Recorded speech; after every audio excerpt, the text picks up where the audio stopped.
aqui a gente se encontra, que alegria. Aqui a gente se conhece, a gente se reconhece. Somos comunidade, somos amigos da cidade. Somos comunidade, somos amigos da cidade.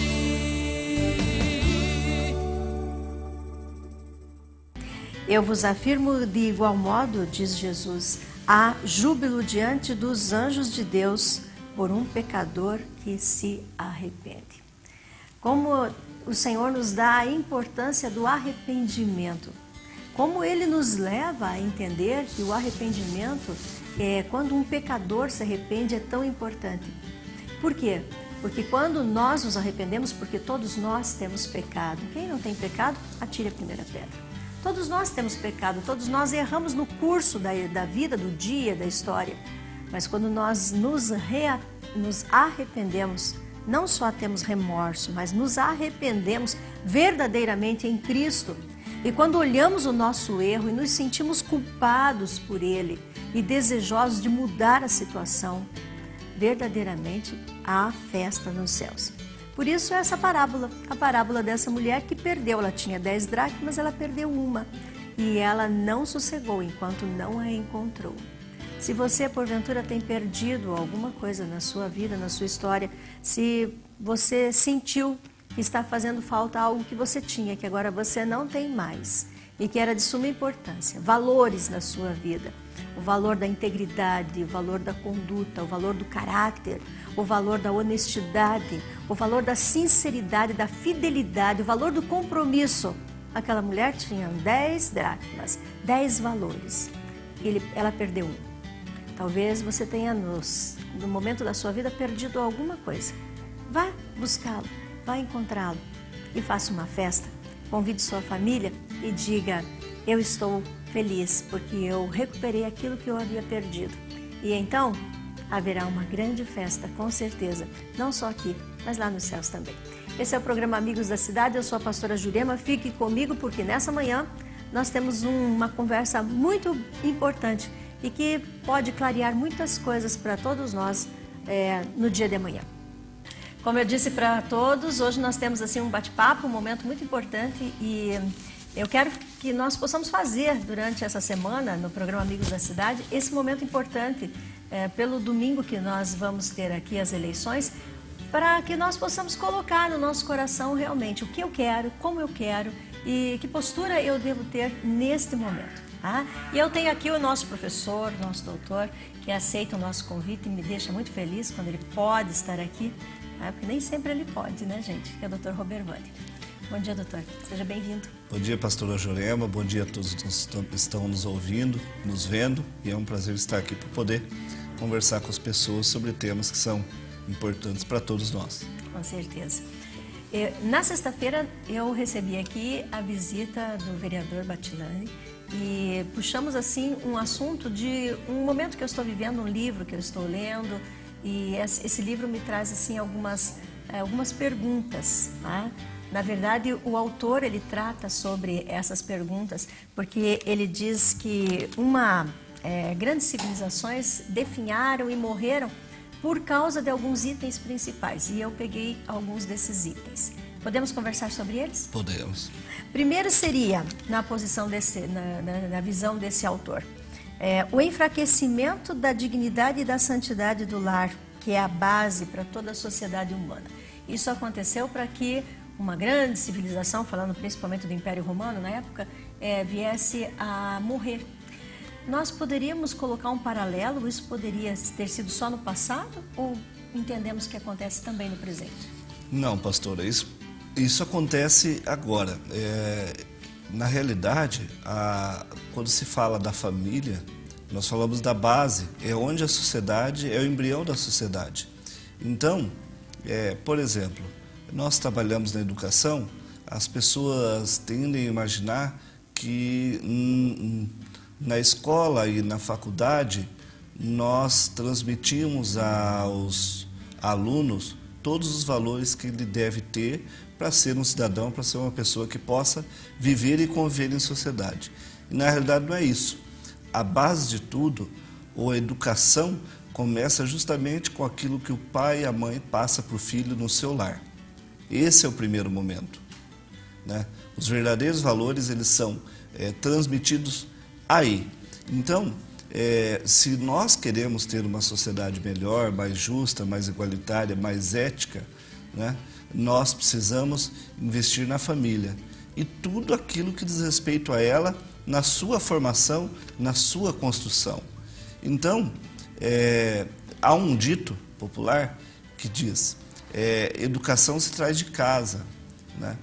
Na realidade, e nós podemos dizer exatamente o que esse autor coloca nessa obra, tudo acontece, ou melhor, tudo começa na família.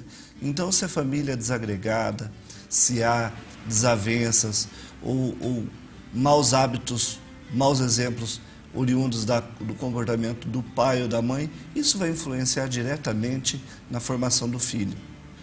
E, no geral, na formação de todos os filhos, nós vamos ter uma sociedade melhor ou pior, dependendo desses valores que nós aprendemos em casa. Então, esse entendimento do autor, embora fosse para a civilização romana, ele é plenamente aplicável aos dias atuais. Aliás, a nossa sociedade hoje, ela vive assim, uma crise, uma burla de valores. Esses valores como ética, honestidade, respeito, solidariedade em relação ao próximo, eles estão bastante deteriorados. E, sem dúvida alguma, a ausência de uma boa política e formação da pessoa no que diz respeito à educação escolar, contribui para isso? Contribui. Mas contribui e vai diretamente refletir no que acontece na casa de cada um. Então, sem dúvida, na casa, no lar, começa tudo. Se uma criança, só para exemplificar, ela chega na escola, começa na escola, sendo uma pessoa redia, ou às vezes rebelde, tímida, com sérios problemas, seguramente, tirando algum problema crônico de saúde, esses problemas começaram em casa. Então, antes de ir à escola, a criança está em casa, está em família. A família é a base da sociedade. Com certeza. Doutor, uma outra colocação que esse autor faz é que, para a época, né? Ele fala da época, do enfraquecimento, porque as civilizações começaram a morrer e definhar, é que o imposto cada vez era mais alto. E o dinheiro público era usado para levar pão e circo para a população. Isso foi um problema crônico nas civilizações, principalmente da Idade Média para a Idade Moderna, ou mais precisamente a partir do século X, por conta de que esses impérios eles passaram a se aparelhar no sentido de ter muito luxo, muita pompa, em particular para o imperador e seus asseclas, e seus súditos, ou aqueles que o acompanhavam e davam toda essa estrutura para muito luxo e prazer em especial, ou para a satisfação de caprichos os mais exóticos e inusitados possível. E o Império Romano é um bom exemplo disso, mas por conta desses fatores, então, o que precisava? Sempre arrecadar mais para poder fazer frente a essas despesas. E isso foi, obviamente, sacrificando as comunidades da época e, claro, deixando mais contundente o descontentamento do povo em relação a esses impérios. Mas no caso, não só do Império Romano, falando aí mais da idade, próximo da Idade Média até chegar aos nossos dias, mas de forma mais intensa, entre o século XII e o século XVIII, outro fator que contribuiu para a ruína desses impérios, no aspecto econômico, e por conta disso, refletindo diretamente nas comunidades, foi o constante envolvimento desses estados, e o Império Romano é exemplo clássico disso, em guerras. Por quê? Porque nessa época, os imperadores, os reis, entendiam que uma forma de manifestar o poder era ter grandes áreas de terra. E para conquistar essas áreas de terra, aparelhavam seus exércitos para poder ir em busca de novas áreas. E isso enfraquecia o governo, os impérios, por conta se gastava quase tudo que se arrecadava para a manutenção dos exércitos, né? Em determinado período da época, salvo engano, século XI, o Império Romano chegou a ter 200 mil soldados, manter um exército de 200 mil homens. Considerando aquele período e o que seria a manutenção desse exército, já nos dá uma dimensão de qual seria o custo. Então, o que aconteceu? Se foi elevando os impostos e sacrificando cada vez mais a população. Isso acontece nos dias de hoje? Claro que acontece. E, infelizmente, uma das razões, dentre várias, decorre, com certeza, de ações, às vezes, equivocadas, de mau planejamento, ocorre por outros fatores, como, por exemplo, a corrupção, né? Onde o dinheiro arrecadado não faz frente ou nunca é suficiente para satisfazer a necessidade da comunidade, e há um desvio de roteiro no que se refere a prioridades para o emprego desses recursos. Então, com certeza, o que o autor coloca na obra acontece nos nossos dias. Falando especificamente da realidade brasileira, o Brasil, se não o que tem a maior, é uma das maiores cargas tributárias do mundo, né? Nós trabalhamos basicamente os 4 a 5 primeiros meses do ano para pagar os impostos devidos, proporcionalmente. Então é muita coisa, né? Há um sacrifício da população, das pessoas físicas e das empresas para contribuir, porque o imposto nada mais é do que uma contribuição obrigatória para poder permitir a gestão dos serviços que devem chegar a nós, né? Então, infelizmente, nós temos essa realidade. É necessário uma reforma fiscal, uma reforma tributária? É necessário. Se fala também de uma reforma política, não tenhamos dúvida. Embora o Brasil passe, desde a Constituição de 88, pelo período de maior normalidade institucional, é urgente que se faça uma reforma política para rediscutir o Pacto da Federação, na relação da União com os Estados, com os Estados, com os municípios, e, nesse contexto, redefinir o papel de cada um para poder nós termos uma condição melhor, ou para que esse serviço, para que essa estrutura que o Estado deve oferecer chegue de forma mais rápida e mais eficiente a cada um de nós. E com respeito à colocação até de pão e circo, que o governo acaba colocando para a população ali o pão e o circo, quer dizer, uma alegria aparente e uma alimentação aparente também. Isso seria uma forma de fazê-los entender, fazer a população entender de um jeito aquilo que deveria ter sido entendido de outro jeito? Sem dúvida. Infelizmente, com essas dificuldades que nós temos, notadamente na educação, isso não propicia que cada cidadão tenha uma formação adequada, principalmente uma formação crítica, que ele tenha condições de se manifestar, de questionar por que é feito dessa ou daquela forma. E muito se faz para manter isso, para manter esse estado de ignorância latente, não se permitindo que a pessoa tenha capacidade crítica, ou às vezes há um desvio do foco dos verdadeiros problemas do nosso país, e isso acontece em outros lugares também, o que não permite que haja a devida reação ou a cobrança por parte da comunidade, que é quem mantém o Estado, né? Em caráter excepcional, eu vejo que foi uma exceção, porque o brasileiro é muito pacífico, é muito domesticado. As manifestações que aconteceram o ano passado começaram, em tese, por conta de um problema no aumento de passagem no estado de São Paulo, e isso se espalhou pelo país. Mas, em grande parte, foi uma onda, um desencadeamento natural que aconteceu em razão de uma insatisfação geral, né, com esse estado de coisas.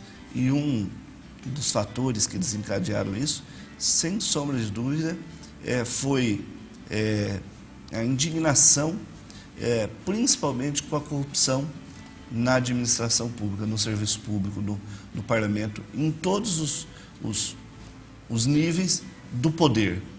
E isso aconteceu, mas vejo que é uma exceção, porque, de fato, normalmente se tende a mostrar ou se maquiar as coisas que acontecem e não dar o seu devido valor ou o peso que elas merecem. Então, temas que deveriam estar mais na pauta da discussão, em programas, ou na mídia, ou na escola, eles não acontecem, né?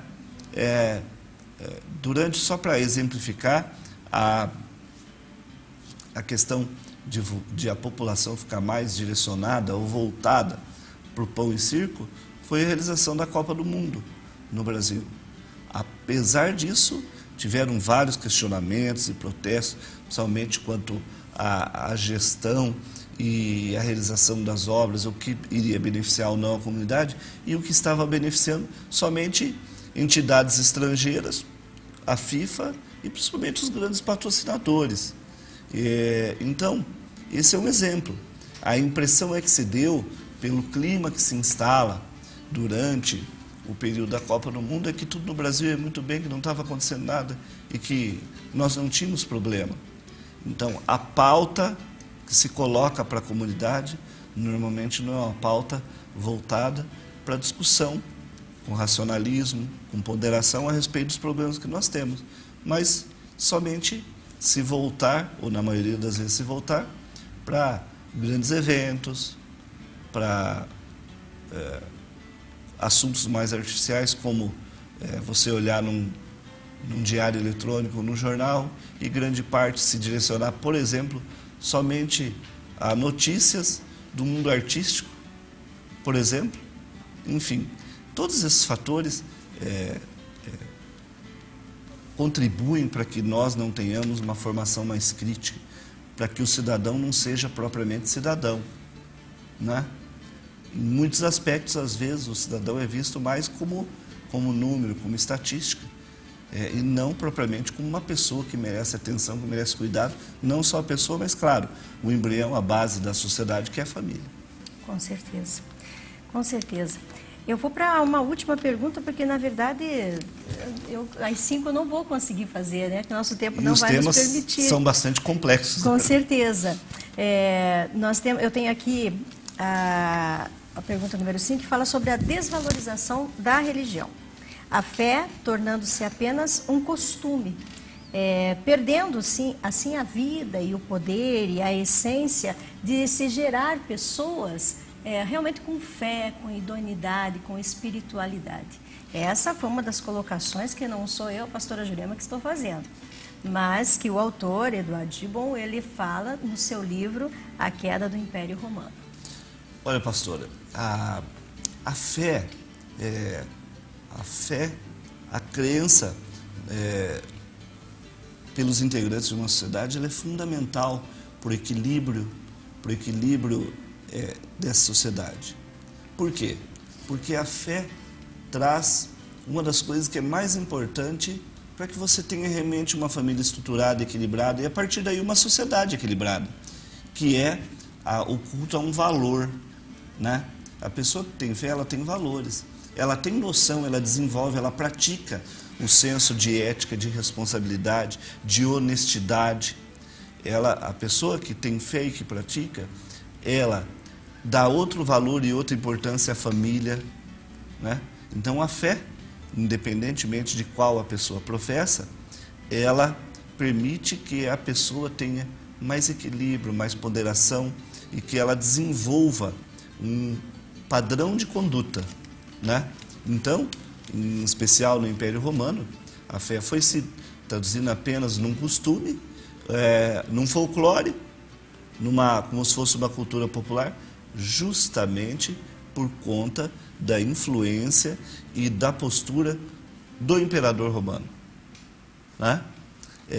Em determinado momento houveram conflitos das ideias, obviamente, do imperador com a ideia da igreja, do clero, e justamente o motivo do conflito foi qual? Foi privilegiar, naquele momento, o pão, o circo, as guerras, e não valorizar o que mais importante tem na sociedade, que é atenção e respeito ao indivíduo e à sociedade. E isso aconteceu porque a fé, a religião, foi colocada num segundo plano. Nós poderíamos comparar a fé para a manutenção de uma sociedade mais justa, equilibrada, fraterna. A fé seria a alimentação, seria o sustento, né? A renovação do espírito para que você tenha relações mais éticas, mais solidárias, enfim, tudo parte daí. Então, o que o autor relata é o que, na verdade, acontece hoje em dia em muitos lugares, que é justamente essa deterioração dos valores, né? O que contribui grandemente com isso é a falta de fé, sem sombra de dúvida. Na realidade, então, todos esses pontos que ele coloca são mais atuais do que nunca e aplica não só a nossa realidade, de quem está nos assistindo, mas ela se coloca em nível mundial, né? Nós temos alguns lugares onde a sociedade como um todo está se desintegrando.